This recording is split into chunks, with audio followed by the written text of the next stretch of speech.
Today on the podcast, I speak with Mike Buckbee.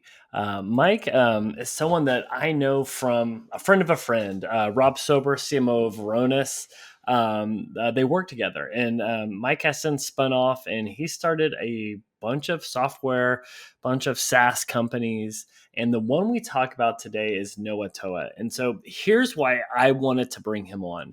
Basically, AI is coming into the search bar. I don't know if you've noticed your Google searches lately, but AI comes up first. Also, more people are going to ChatGPT, Perplexity, different tools to search rather than a search engine like Google or Bing.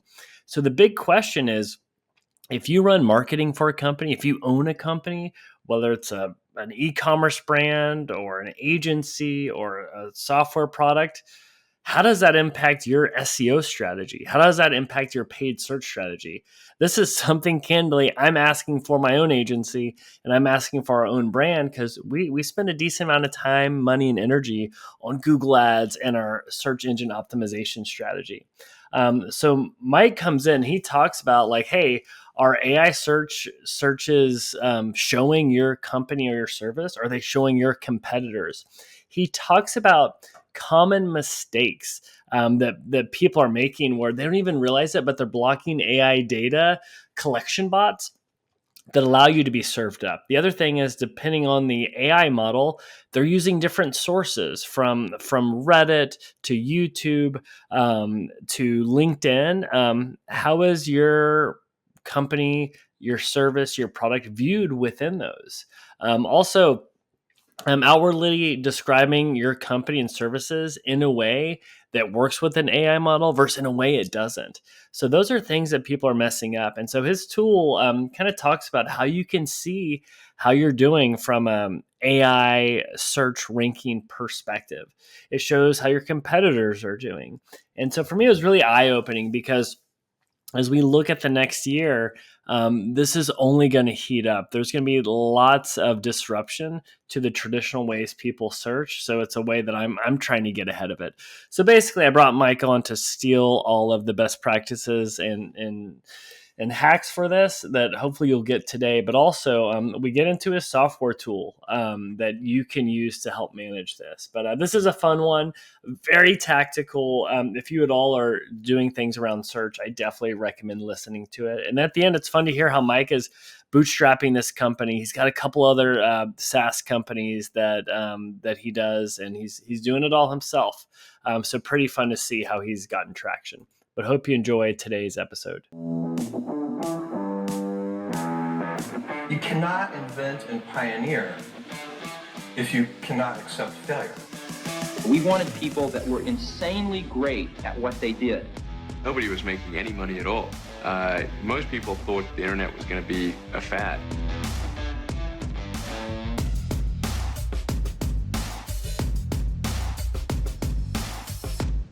We finally made it happen to get together, man. But how are you doing? You told me beforehand you're sipping some tea there. You're not feeling so hot, and neither am I. So you and I are going to power through this today. Absolutely. But yeah, no, this is awesome. We're trying to make this happen for a while. This is cool. So Yeah, and we got to meet in person at the Spark Together event in Seattle, Washington. Rand Fishkin did that conference. What were your main takeaways from that conference? Like anything that, I don't know, 2 months later stuck? Because sometimes at those conferences, they can be energizing, but I'm like, wait, what did I actually learn? it was really interesting for me, so I've never been an SEO agency person. I worked in-house, as a demand gen director for a long time, and getting to talk to so many SEOs and especially about, AI. I probably spoke to 50 people there, and every single one of them said like, "Oh, I am using ChatGPT like every day. It's so awesome. It's great." And then I'd be like, "So you think it's going to change the industry? You think this is going to be a shift and stuff?" And they're like, "No, no, no." Then I talk to the next person. They're like, "Oh yeah, it's great. All day, every day I'm in it, but I don't think it's going to change the industry." So uh, it is more the people for me, I think, than a lot of the presentations. But some of as far as like, I think tactical takeaways, emotional takeaways, there were some doozies and there was some cool stuff. So I really liked the conference for what it was worth, but yeah. Yeah, it was a nice intimate setting, and their whole spiel, which I like, is you can't take photos, you can't record these presentations because people are showing their raw numbers, they're being vulnerable. Which obviously, even when people show their stuff, there were some things blurred out. There were some more directional data than actual data, but it was still really good. So yeah, it was. I'm usually just sitting here behind Zoom, so it was nice to go meet humans. But when we were at the conference, you were talking about, hey, what are companies doing? What are you doing, Jim, to be found in ChatGPT, to be found in AI searches? Because I mean, I know, like, it's funny. I replaced Chrome with Perplexity and with ChatGPT on my iPhone, more so as a forcing function to use it, because habits are tough things to break. But also, we've gotten a couple leads, because I'm always like, hey, how'd you hear about us? It's like, oh, ChatGPT. And a part of me is like, first, cool. And the second is, how the heck did ChatGPT serve up Growth Hit, right? And right now with Growth Hit, we spend a decent amount of money on Google Ads. With our direct consumer brand Neat, we spend a decent amount on Google Ads. And I don't know if anybody's gone to Google lately. Well, first, it's like, you go to Google, you got the search, the paid search, the free search, but now you're seeing their AI searches take up like a fourth or third of the screen. So whether you're using ChatGPT or Perplexity or not, like, it's coming. And your whole thing is like, hey, I'm going to help you potentially rank better with ChatGPT. And I think everyone that spoke to you was like, let's do a follow-up call. So good job for you on like timing and finding a real problem that people want to solve. So where do we begin? Like, first, like, is now the right time to even focus on this, or it's like, Mike, call me in Q3, Q4? Like, when do we begin? Well, so I just want to put this out there. This isn't really my opinion. This is more, I feel like, Google stating what the future is going to be. And of course, they're the main, the main player here. And their move to, AI overviews for informational queries and more types of information. And if you look at the moves that they are making in, you know, in local search and e-commerce search, there's a real trend where, exactly as you said, there's more and more search features and elements that are keeping people there and are not sending through clicks to your site, as just a general trend. And that's been a trend for a while, and it's just seems like it's getting more and more. And with that in mind, Google has stated publicly that over 1 billion people have interacted with AI overviews. And so there's 1 billion people who are using AI, whether or not they really sat down and thought all the way through, like, I am now using an AI model from Google. It just, they typed some words in a box and they got an answer that was helpful to them. They're like happy. You know, so from that standpoint, it is important to rank in AI models now because Google says so. And, part of that, Google has a family of AI models called Gemini, and they've publicly said, oh, the AI overviews from some part of those models are built on top of, uh, yeah, the AI overviews are built in part on the reasoning from those Gemini models. And so what we're trying to do is, you know, help you rank in that, help you rank in Chat GPT, help you rank in Perplexity. So Yeah. So not even just your opinion, like Google, if you look at their quarterly report, whenever they're talking, they're like, hey, just so you know, like, AI is the top result now. And whether you like it or not, we're using Gemini to feed that information. So if you get a lot of traffic from organic, if you get a lot of traffic from paid search, you might want to look at this. Okay. So you have my attention, that I should be proactive on this. Like, what does that mean to then rank within Gemini or Chat GPT? Can you help people understand how you can start to play that game? sure. So, I think we have to start with basics. And a lot of it is muscles that, as people that have worked in SEO and marketing, we're just going to exercise in a slightly different way. So, what's one of the first things you do when you set up a new website? You put it into Search Console. And you put it in Search Console so you can see, are there technical SEO issues preventing this from being searched? Is it being indexed? There isn't quite the same thing for the AI side of stuff. And sorry to interrupt. For people listening, what that means is you're basically letting Google crawl your website. You're doing like a sitemap to be like, all right, Google, crawl it, index it so it can rank on pages. Sorry to interrupt, Mike. No, absolutely. And, a good way to think about it is if you block Googlebot from indexing your site, how are you possibly going to show up in Google searches? Same for the AI services, except we currently track 24 separate user agents from all the different AI services that are potentially crawling your site. And so it's very easy to, if you're using Cloudflare, if you're an enterprise site that's worried about scraping, e-commerce, a lot of people are worried about that. It's very easy to accidentally block these bots that are actually trying to index your site and then give you traffic. Um, so a really good one to think about is, even if you haven't checked this in a while, look at your robots.txt and like do a check for Google Extended, which is their AI user agent bot. And if you let Googlebot through, but not Google Extended, you're harming yourself, in the same sort of ways. We have a tool built into our application now, an AI search console, to search all of these for you and help you track it, because 24 is a lot to do manually. Um, yeah.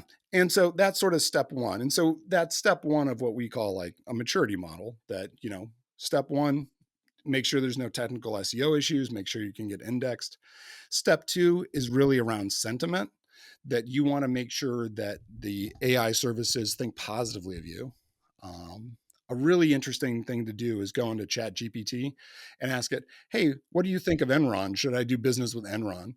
And of course, ChatGPT hates Enron and will say in no uncertain terms, like, they're one of the worst companies ever. They're massive fraud. And then you have sort of middle stuff like Wells Fargo Bank. Wells Fargo had a number of severe reputational issues they brought upon themselves. Um, and so there's a very clear sentiment ChatGPT has about Wells Fargo, and then something like Khan Academy, very positive on. And so, you know, this is something like, I think we've all, especially at the enterprise marketing level, done brand sentiment analysis kind of things, but it's never quite, I think, had the same impact that it has now, and that you need to sort of watch and think about.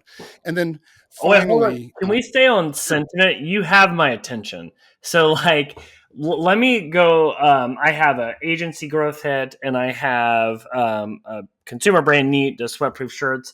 When I think of sentiment, I'm thinking of like, okay, the Neat shirts, we have like reviews on the website. With growth, that we have Trust Pilot reviews, we have Clutch reviews. Like, for any color on how they're looking at sentiment. I'm not Enron, where there's like hit pieces on the New York Times for either of those companies. What are other like sentiment ratings that would give a signal positive or negative? So a lot of this is, how closely related the pieces are. So depending upon what the question is, you know, I, as very technical SEO people, we now think in terms of like vectors and embeddings and stuff and how close these things are.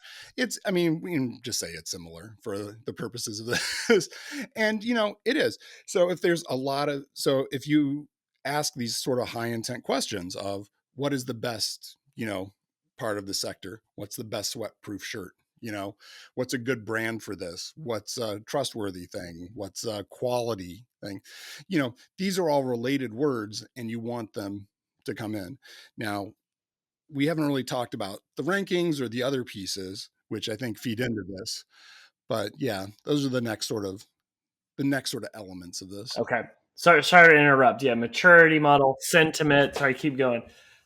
Yeah. And so then think in terms of rankings. And so this is sort of your classic rankings. Like, are you ranked first? Are you ranked last?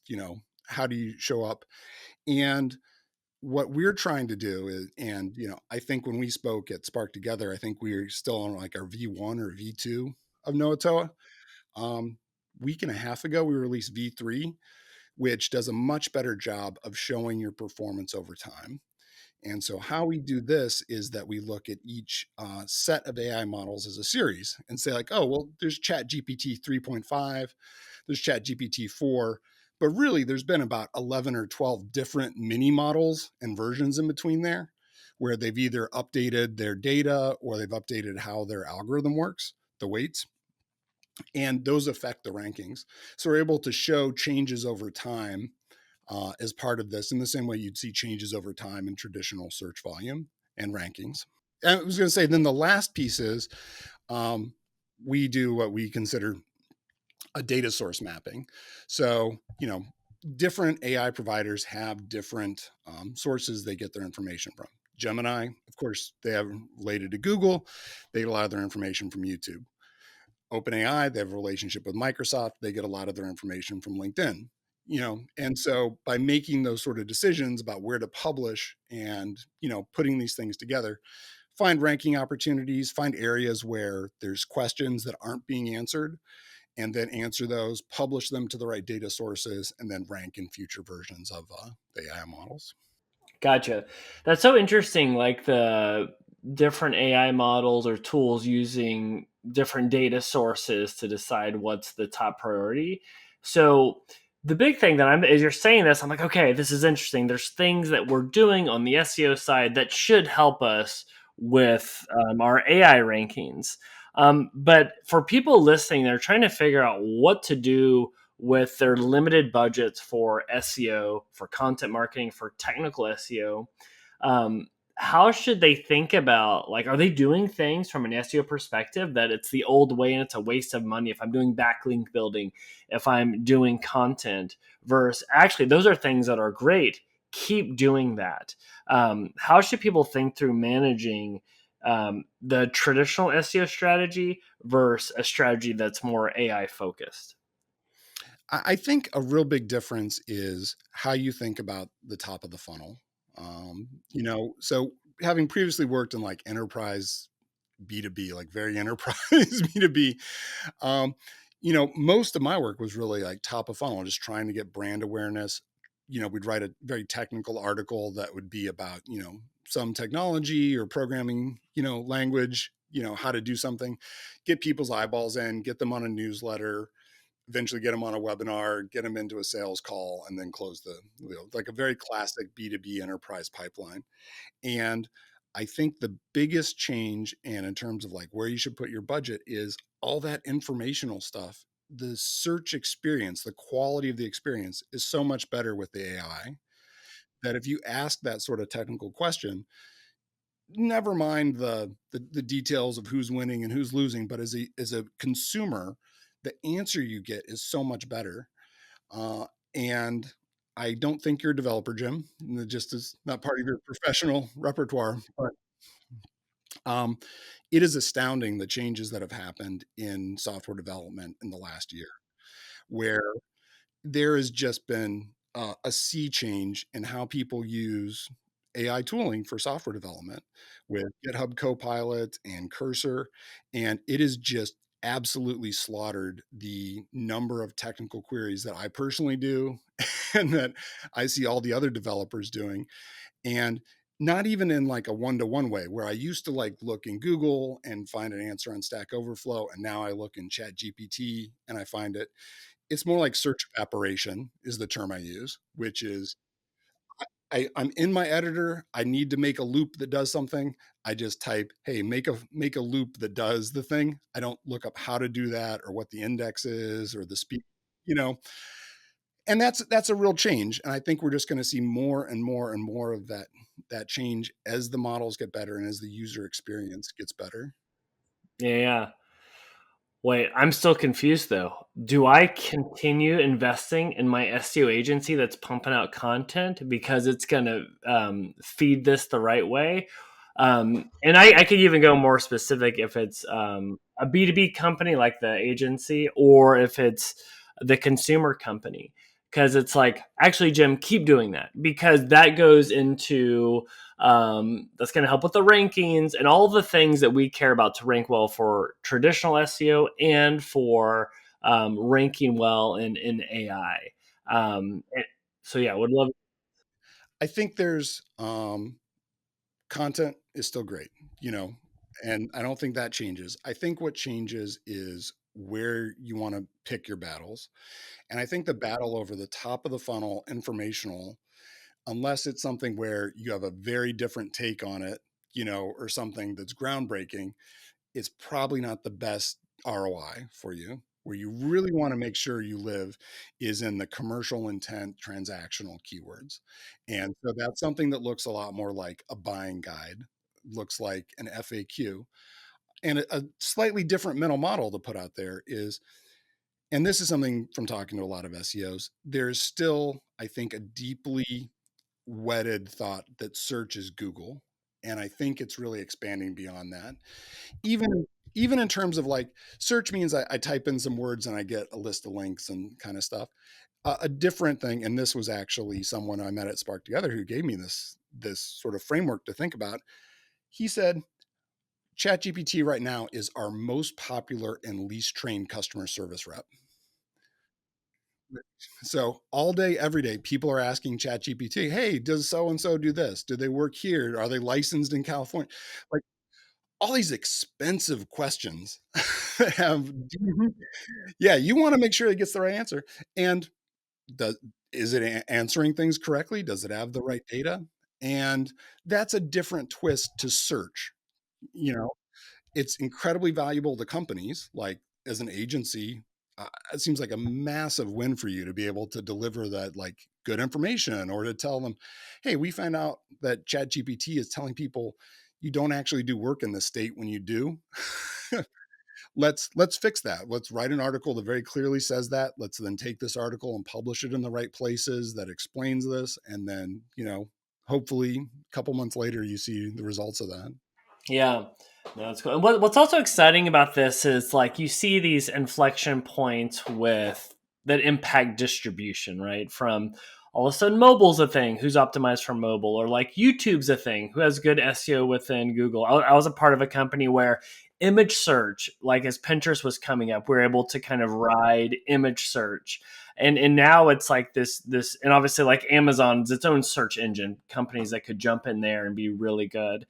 And now this is coming on. So if people can make the right moves early, they can have this unfair advantage for distribution. It's just so different from anything that we've seen. So go ahead. I was going to say, you mentioned Amazon. There's a real interesting thing with Amazon that's happening right now. A search service an AI service we haven't talked about yet is Claude. Um, so Claude is from Anthropic. Anthropic has received like literally $8 billion in funding, something crazy.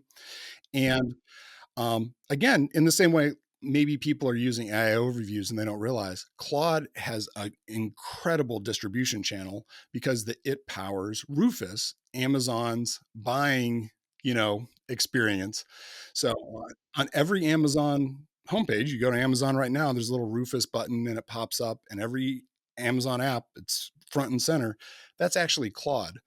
And a cool trick you can do is you can ask it like, hey, write me a Python hello world script, and it will happily do that in the middle of Amazon's homepage. And then it will pitch you a couple Python books and then just go on. So, you know, we start to talk about like, oh, it's the sentiment of these is very important. Like, so now we're thinking about like Claude, and you can kind of say like, well, maybe people don't use that.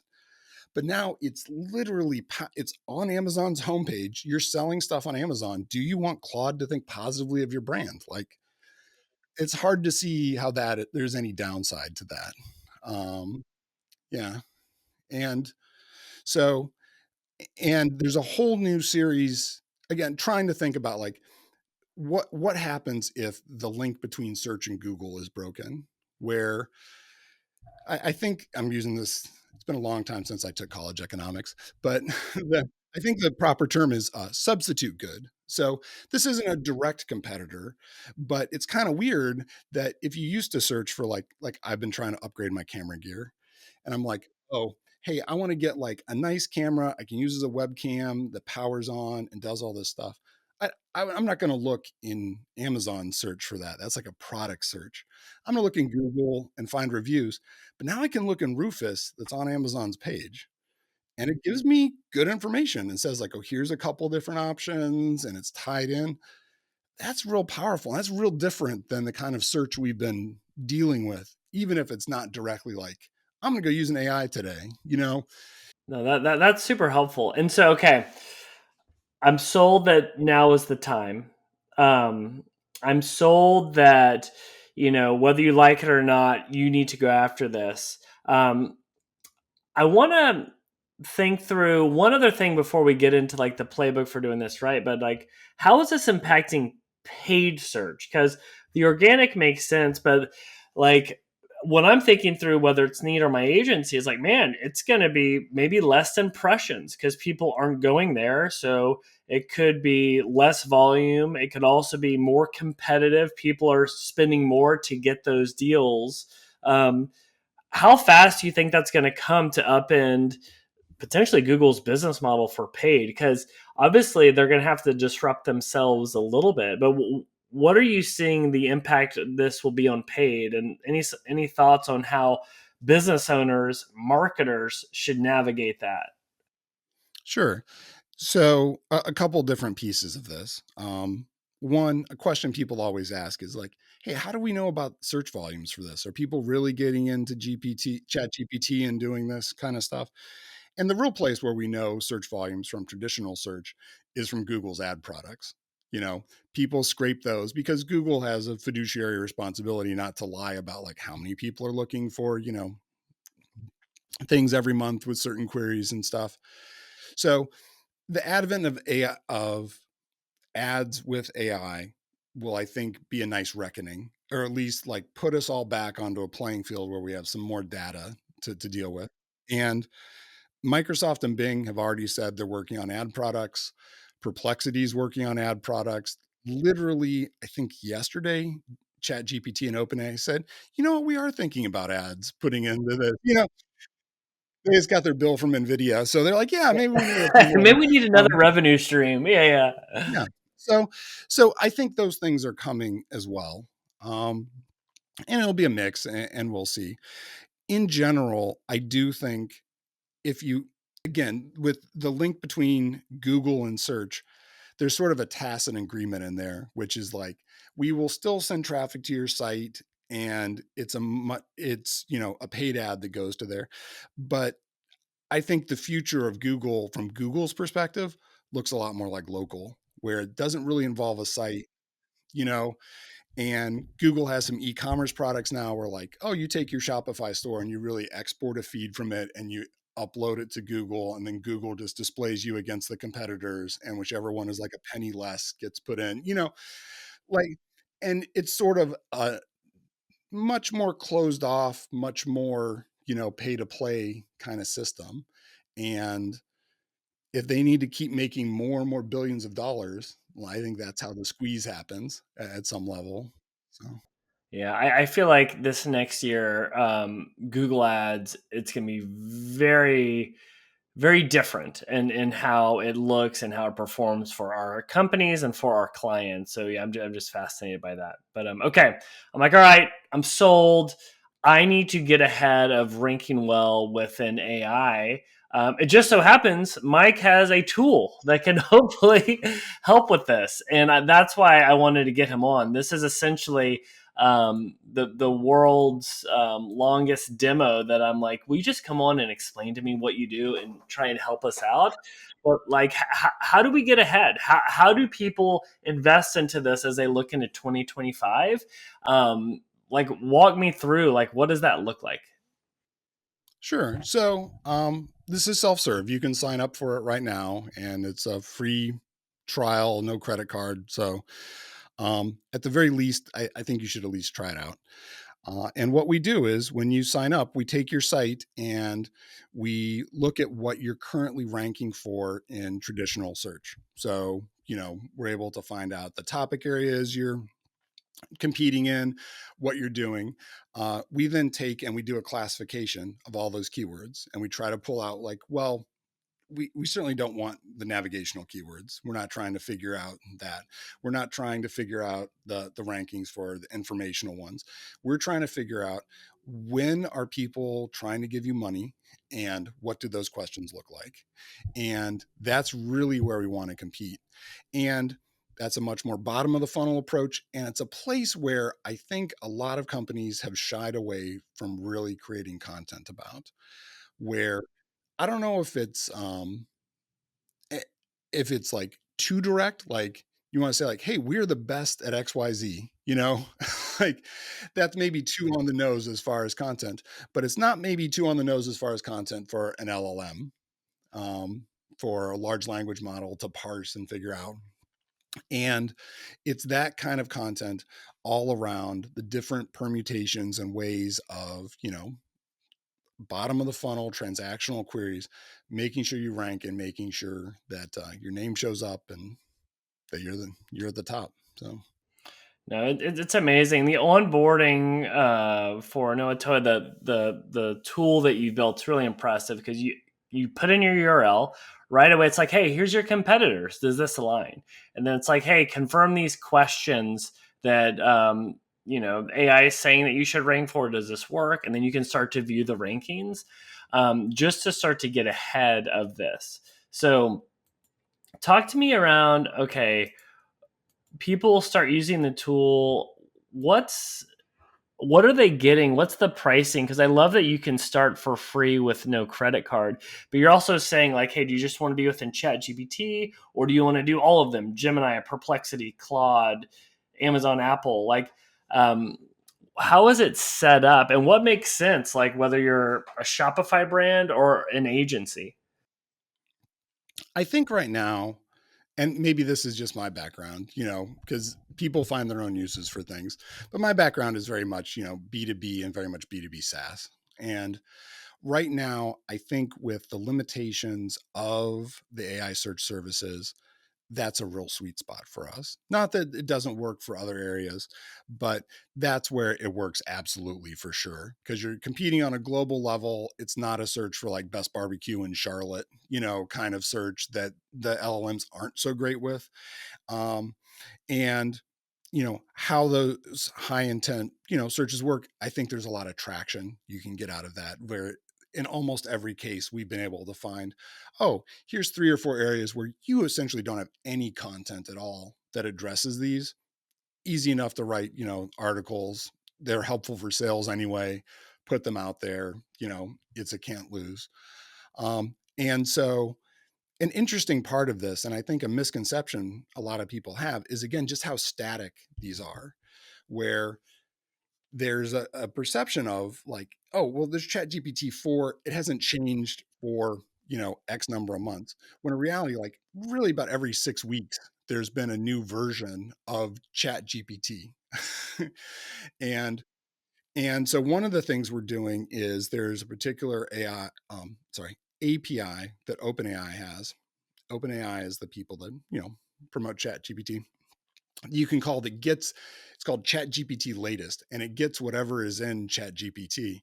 So on a weekly basis, they are updating that and running experiments and doing all sorts of crazy stuff. And we're tracking that. And so we consider that a dynamic model. And so that's part of our offering. Same with Perplexity. Perplexity sonar models constantly updated. Every week we're tracking that. And so we're able to track both essentially something that maps, to an SEO as a big algorithm update, as well as sort of the weekly fluctuations that are happening in this. So Yeah. No, man, this is super exciting. I want to send it to all of our clients to play with it because it's kind of a no brainer, even with the free tier that you have. The thing that scares me is people that are making those common mistakes where it's like, hey, you're blocking the actual AI data bots to collect information. You're denying these third party sources. This idea of do no harm. It's like that's step one is be like be ahead of that. And even just how you're describing things, tweaking it can have a huge impact. So it comes up the right way within these AI searches. yeah, so as part of the free tier, I don't know how much you click through it, but there is a free like AI search console in there that will do all the checks for you for all of the different services just to make sure you're not blocking them. So That's very cool. So talk about what's the goal with this? How long have you been working on this tool, and what's your goal with this? Sure. So, it started out like I have been building SaaS applications for a while, and I have another SaaS that does cybersecurity, website protection stuff.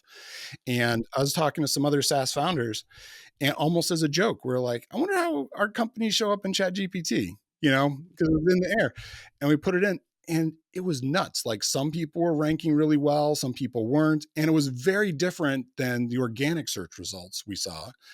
And so originally, this has started out really as just like, hey, do they even know who you are? And so I went to bed and then woke up the next day and was still thinking about this. And I wrote like, yeah. And so I wrote a script that just crawled through OpenAI's API and the latest model and just looked for all our company names and then spit them out. And then I was sharing this CSV file that I just ran from my computer with all my friends, they're like half done. And then everyone's just like, and we just kept adding little bits to it. Like, oh, I wish you would show this. And I'm like, okay, I'll put that in. It's a couple more lines.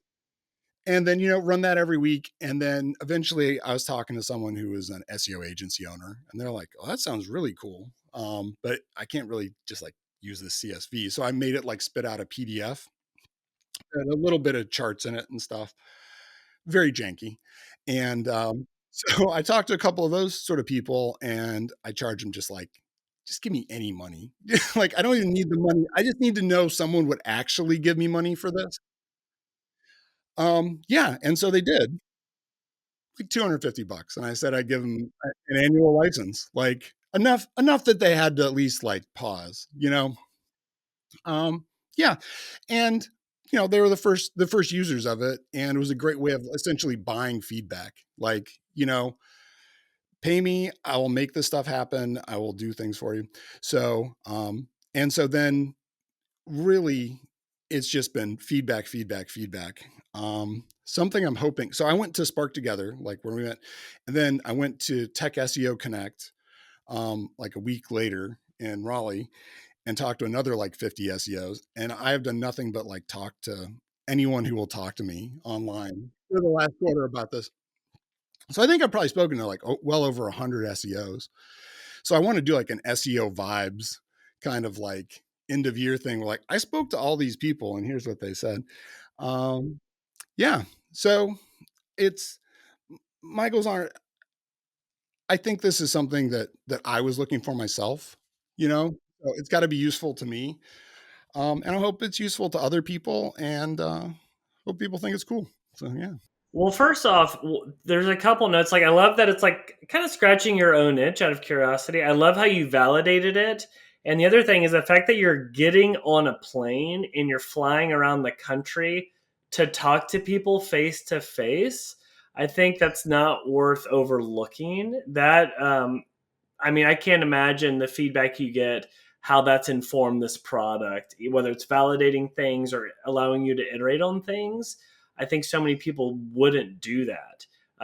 Was that something that you were like hesitant to do, or was it a no brainer?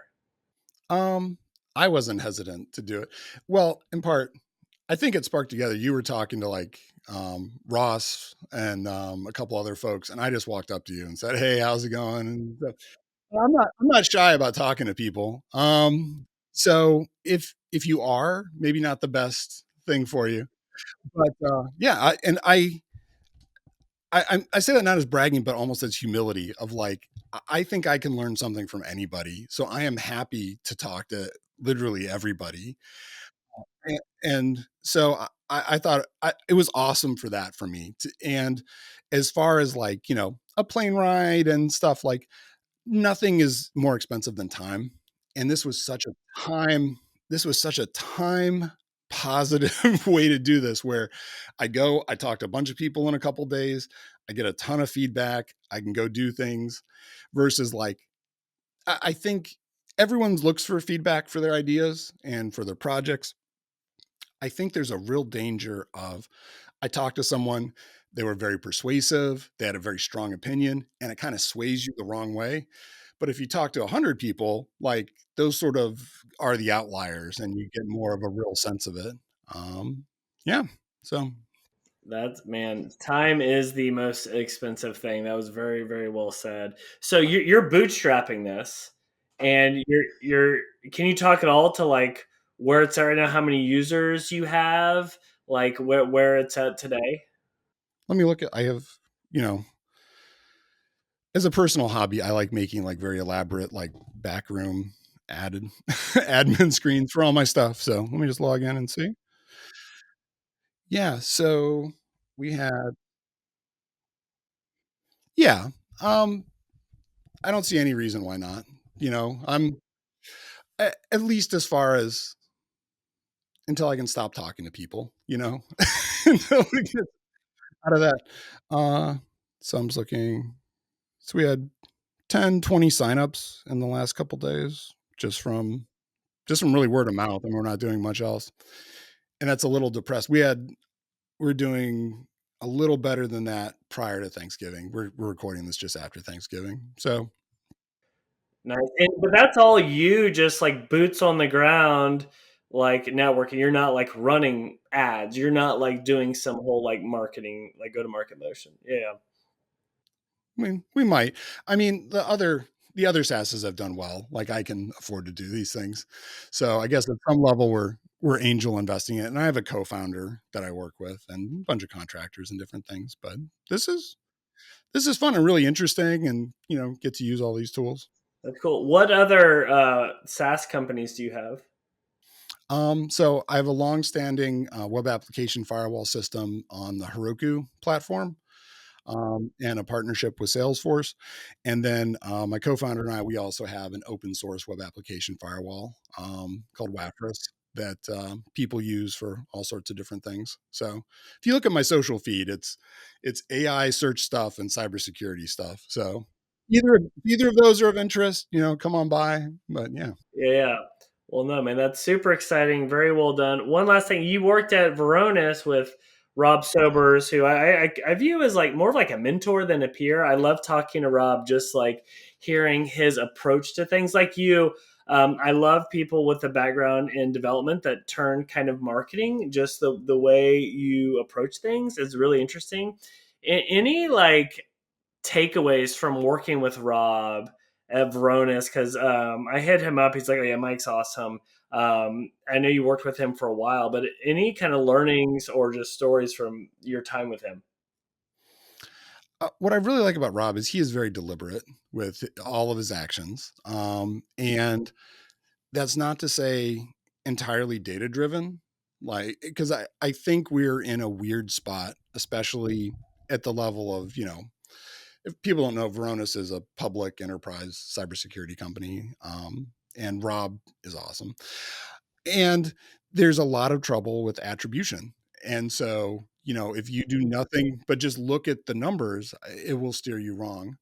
And um, yeah, so I think that's the biggest lesson is, be deliberate, make deliberate bets, try to figure things out, try to figure out ways to sort through things. And, I think the other piece is that, especially at that high level, I think there's a real blurring of sales and marketing. Like, we think in terms of marketing, and but you could put Rob on a sales call and he would, kill it. So, and he's certainly done that in presentations and things. He's just great. So, Yeah, no, that's cool. Yeah, pretty cool to see him rise up and be the CMO of that company.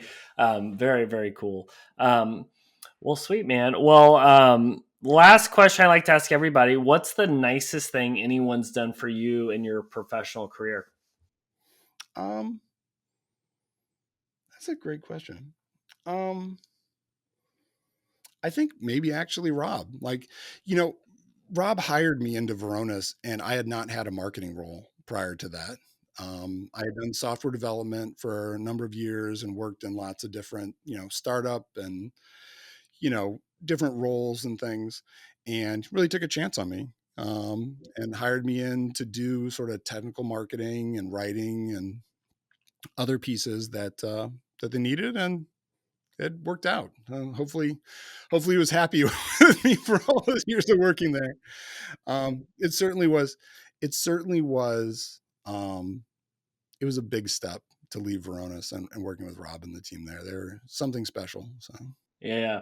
Well, that's cool. But it's awesome you kind of went down the entrepreneurial path. Was that something you always wanted to do, or was it just opportunistic? it's something I always wanted to do. Um, you know, and there's lots of side projects and different stuff and things, but at some point you need to really try. So you need to give it 100% effort. So Yeah, kind yeah. of burn the boats and go for it. Well, cool. Well, Mike, this is awesome. I'm already starting my account with Knowatoa, with Growth Hit, or with Neat first, and then with Growth Hit.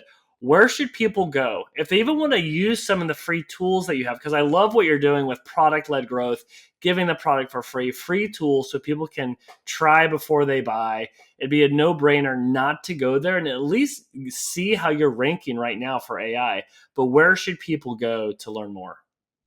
Yeah, go to knowatoa.com. It's Knowatoa. It rhymes with Krakatoa, and we came up with a weird name so we didn't have to fight so much trademark weirdness. So yeah, give it a try. And also, I'll just give everyone my email. It's just mike@knowatoa.com. And I personally respond to all the emails and happy to get on calls and happy to talk to anybody about this stuff. I'm very serious about that. So Yeah. Well, cool. Well, Mike, thanks a bunch, man. I really appreciate the time. hey, thank you, Jim. This has truly been a delight. Like I have listened for a long time and stuff. So this is like a dream come true. So this is Oh, cool. dude, this So is awesome, man. Very, very impressed with what you're building, man.